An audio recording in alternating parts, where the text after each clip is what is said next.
Imagine standing in a room with 100 people that have anxiety, and a doctor walks in and gives every single person a key to a door that's labeled relief. For 50 of those people, the key turns and they're able to walk through the door and find relief for their symptoms. But for the other 50, the forgotten 50, the key just snaps in the lock. This is the reality of our current anxiety treatments.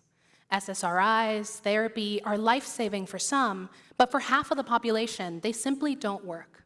And that half is left to navigate debilitating symptoms with no end in sight. And this problem is only growing. You see, when we experience early life stress, which is anything from growing up in a poor environment all the way up to abuse, you are actually 3 times more likely to develop anxiety in adulthood. Not only that, but that stress in early life can fundamentally change your brain. Perhaps the reason that these keys are failing is because their locks were built differently during those critical years.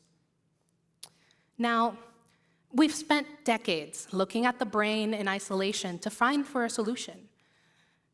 But perhaps the solution for the forgotten 50 can be found much, much lower, by looking at the trillions of microbes that live in and around our guts, otherwise known as the gut microbiome. And that is exactly the type of work that I set out to do when I started my PhD at Brown. There's another problem. Historically, science has loved to simplify. We look at only male mice to avoid hormonal noise. We focus on a single section of the GI tract, or we look at a single age. I call that the small picture approach. When I started my PhD, I resisted that urge to simplify. Instead, I sampled the entirety of the GI tract of both male and female mice from 4 weeks to 11 months old. I call it the big picture approach. And this method, while cumbersome, paid off.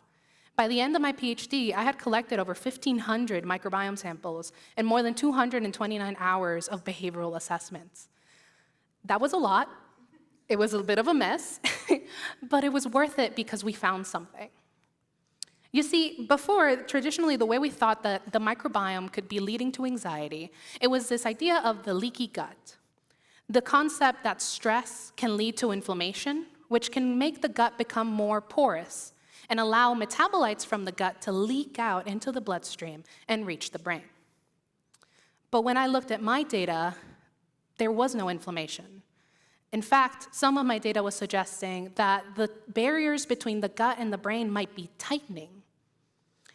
It was almost as if in response to stress, the microbiome had shifted into a community that was creating metabolites to protect these barriers, but had the unintended consequence of potentially slowing down or impairing the communication between the gut and the brain.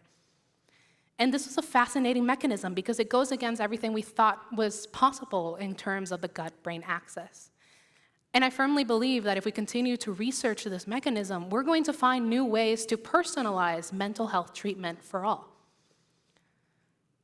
But doing big picture research changed more than just my science. It also changed how I share it, how I think about science, who gets access to it, who gets to reap the benefits of it.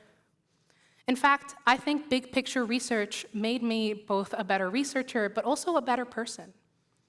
And so, my call to action to all of you today is to go out there and be part of science.